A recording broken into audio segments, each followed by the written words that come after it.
Saw you, big homie. All right. All right, folks, I'm Dan Fosmark. Will asked me to come on here and just tell you kind of a little bit about my story myself. I'm 35. I grew up here in Utah. Lived a couple other states throughout the way, but mostly here in Utah. I was raised in a pretty, a conservative Christian home. I was taught a lot of values and a lot of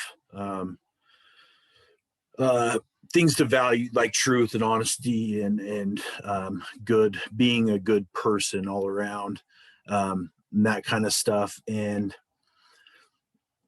so, my parents are still married. They've been married for over 40 years and they still, they're still happy, still doing well. I have two brothers. They both got kids. Little brother's about to have a first girl in the family in like 2 generations, I think. So that's kind of cool.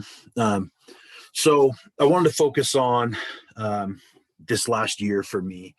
I've been in and out of treatment 9 times. My first one, I was 20 years old. So this is 15 years in the making. Been sober. In that 15 years, I've probably been sober for a couple years of it. With actual sober time, like working a program. I kind of cut my teeth in AA. This last go round of getting clean, I went to what they call a therapeutic community style rehabilitation center, where it's focused on behavioral modification more than a 12-step higher power model. It's kind of understanding why I think the way I think. And that was a question that I could never answer. For myself, I knew that given the opportunity, I would drink or drug at every turn, because I couldn't stand being in my own skin. Something about me wasn't comfortable. It wasn't something that life was. I was good. I was successful in athletics. I was a college athlete.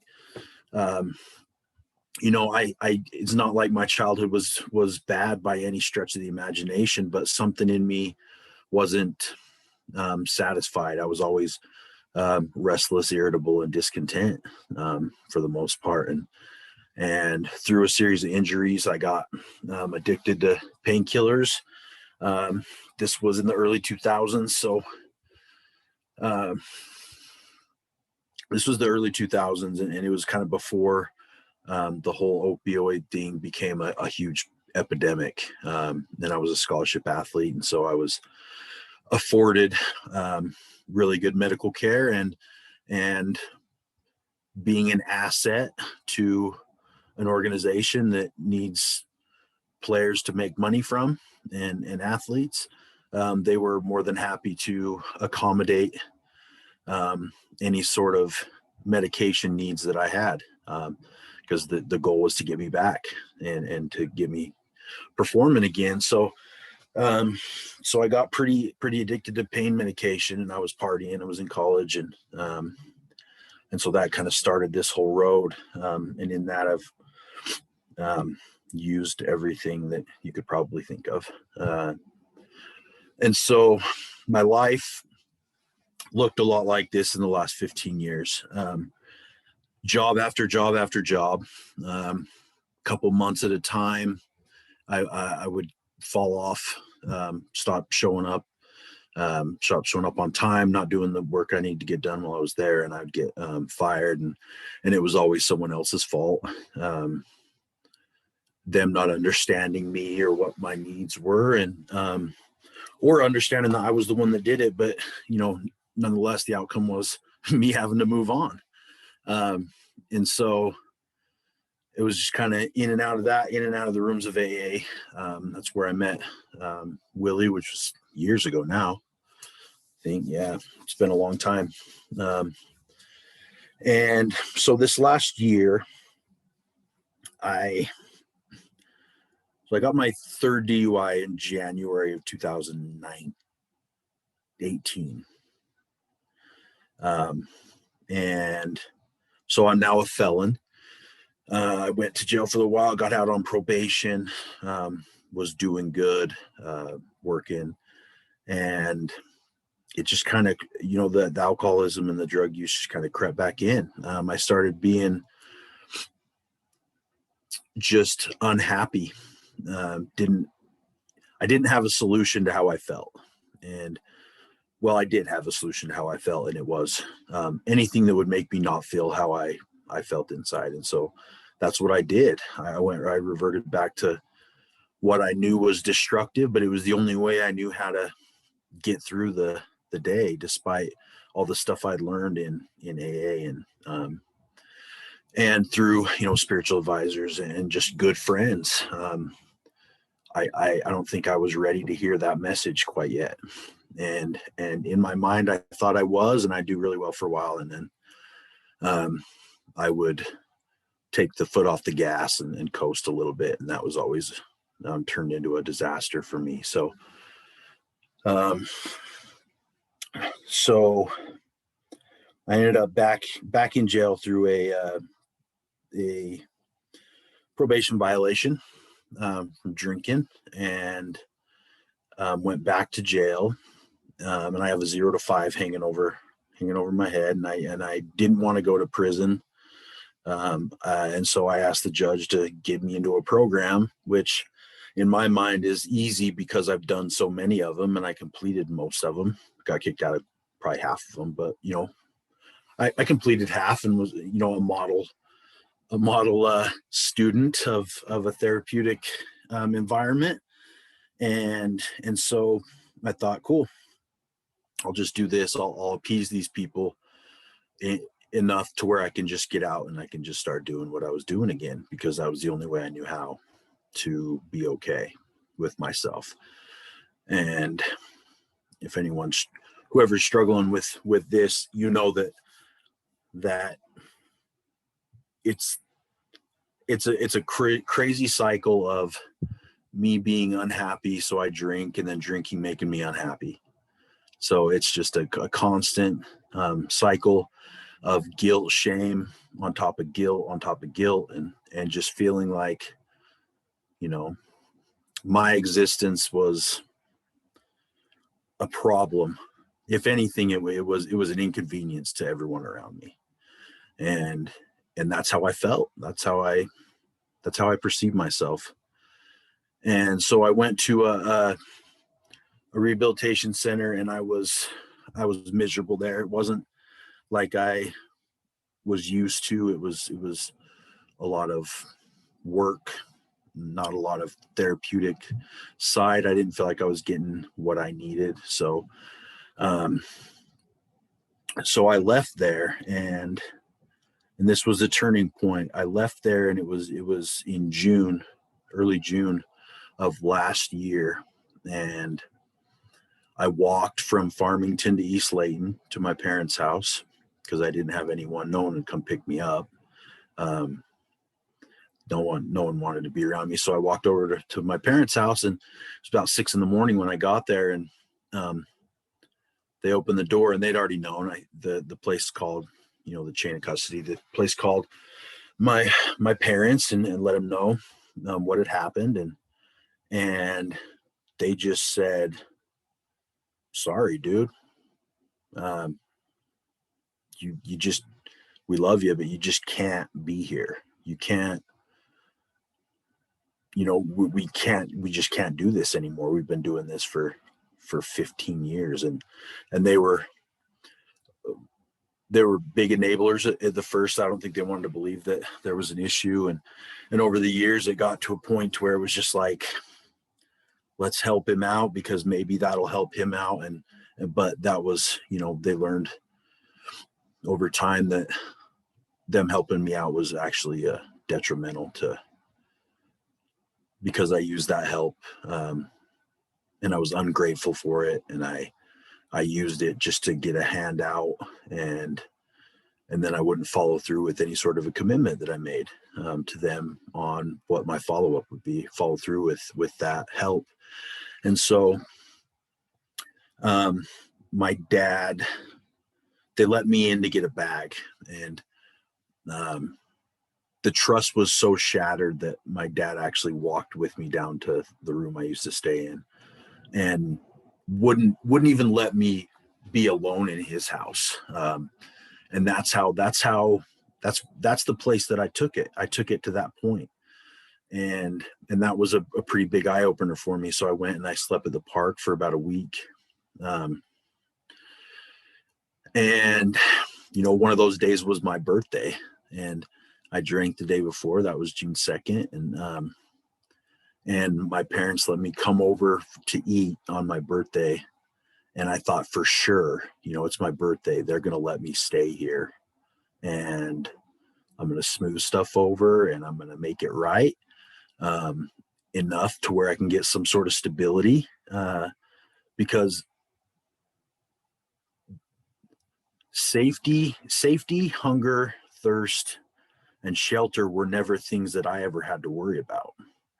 And to have to worry about those things and not know how to worry about them correctly because it's never been an issue, that was a weird situation. That was a weird feeling for me. And they, they fed me some food. My mom gave me a little sack of goodies and said bye. And that, it got real really fast. So I'm sleeping in a park, and I'm having to wake up every couple hours so I can, I got the sprinkling system timing down really, really good. And so I'd shift around so I wouldn't get sprayed in the middle of the night by the sprinkling system. And so I called my PO and I said what had happened, and he told me to go into basically a holding place. You can kind of detox and they get you into treatment. And so I went. It was in Davis County, and I went there, and they let me stay there for a couple days while they filled out all my paperwork, and they called around and they got me into a treatment program. And I don't know, can I say the name of the program? I can, probably fine. So I got into Odyssey House, which I'd heard a lot about Odyssey House in jail, and heard that it was just a tough program, but they accepted everybody. And I felt like I was probably one of those everybody's at that point. And so I told him, I just said, just get me into there, because I've heard it's hard, and I've done easy, and it hasn't done anything.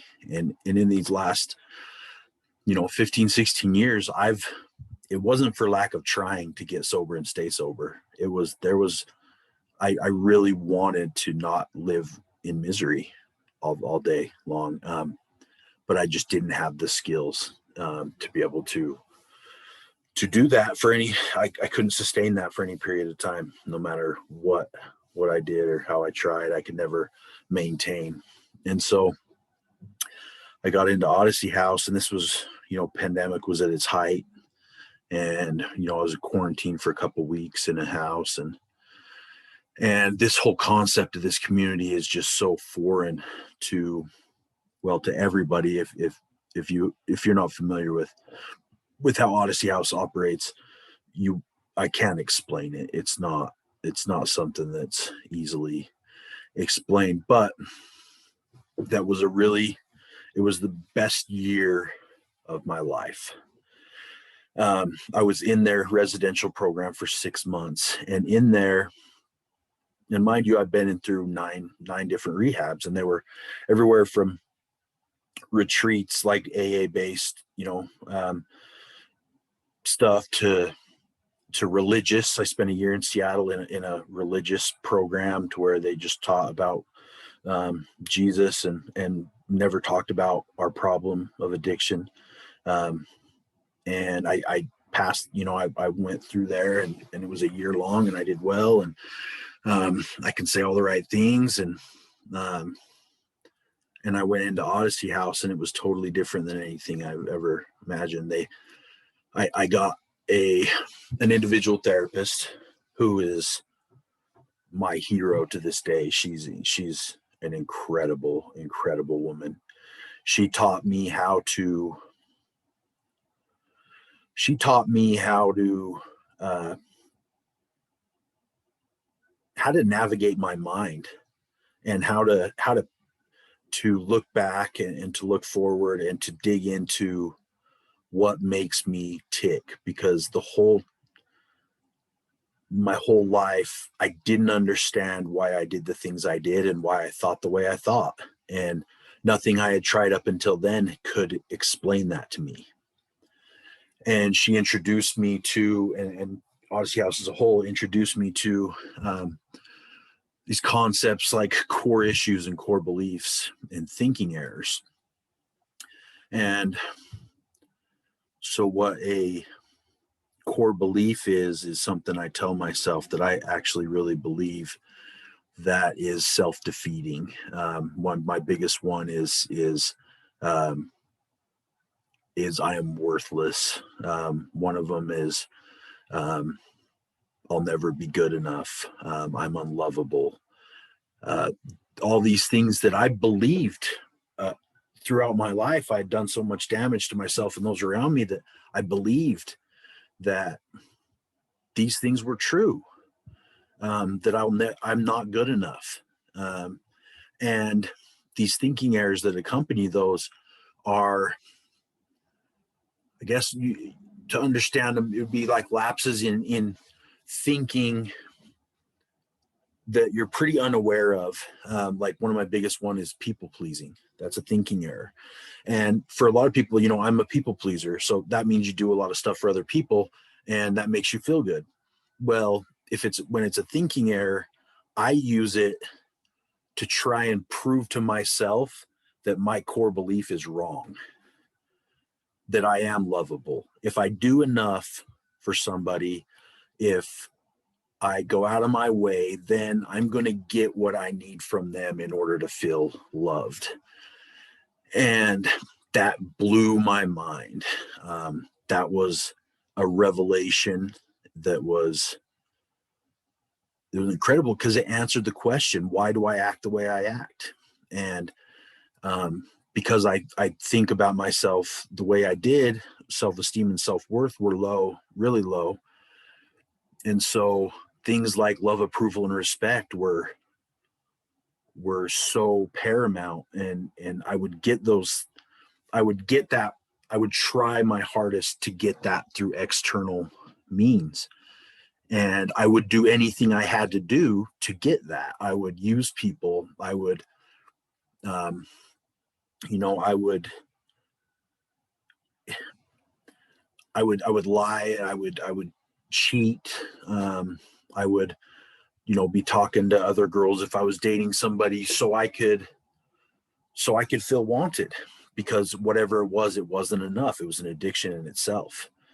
Um, the external validation that I needed in order to feel okay was something that held me back, and I never understood that me being wired as like a people pleaser, that I was using that as a way to sustain my addiction. Because if I could smooth the waters out, if I could do enough chores around the house, if I could mow the lawn and clean the grill to make, my mom um, forget about that she found a bunch of drugs in my room a week ago, or make somehow smooth those rough edges over, then I can continue to do what I'm doing. And on a cognitive level, it wasn't registering as what I was doing. And that introduced me to a love for psychology that I have today, and trying to understand why people think the way they think. I started studying the great clinicians of the 20th century, like Carl Jung and um, Heidegger and Carl Rogers, and some of those, Freud to a certain extent.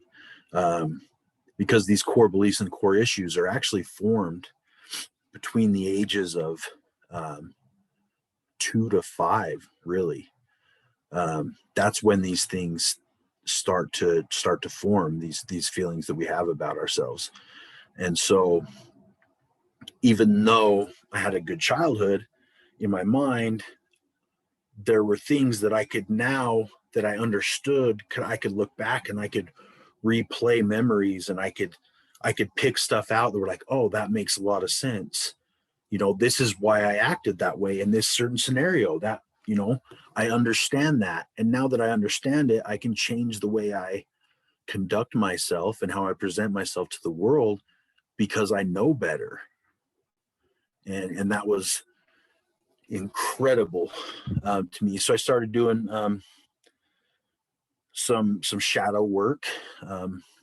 It's a Jungian principle is of shadow work, and that's, the idea is, in order to be an enlightened person and know yourself truly, you have to understand your darkest side and what you're capable of. Because as a human being, I'm capable of committing atrocities that everyone, any atrocity that's happened in the history of mankind, I'm capable of that because I'm a human being, because human beings committed those things. So I can be a guard at Auschwitz. I'm capable of that as a human being. But understanding that and having a healthy respect for my dark side, so to speak, or my shadow, allows me to understand the benevolence that I can exhibit as well, the love that I can have for other people, because the love that Mother Teresa showed to people, I'm also capable of. I'm capable of doing things that any other human being has done, in a way that how they influence other people's lives. And so that's what I learned. I learned those things, and now I'm out of there. I'm in sober living, and I'm working, and I'm digging in every day into more psychology, to be able to understand and help other people understand maybe what they're thinking. Getting registered for school. I'm going to get my substance use disorder counseling certification so I can work in the substance use field. And I'm thinking about getting my master's in psychology to so that I can do what my counselor did for me, my therapist, and help people understand how they think, and that kind of stuff turns my gears. And so that's what I just really want to do in life, is to be able to pass on what's been given to me, and I have the opportunity to be around people, like Willie, and be friends with them, because they're doing the same thing. They're helping people out every day, and that makes it just makes life so much better when I'm doing what I'm supposed to be doing. And because I've learned that my existence is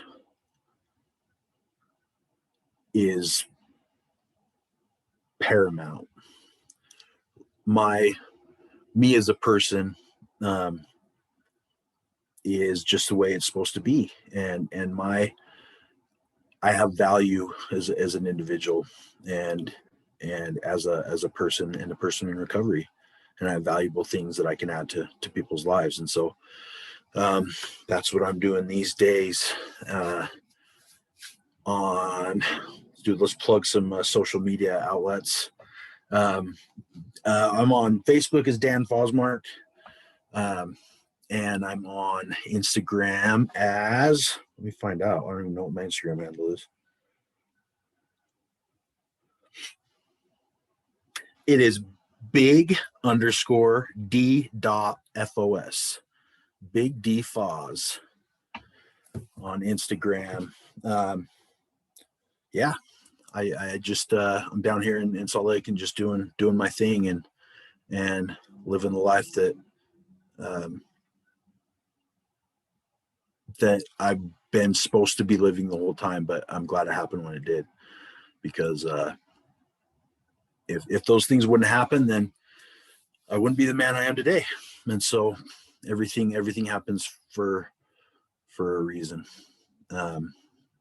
So that's my deal.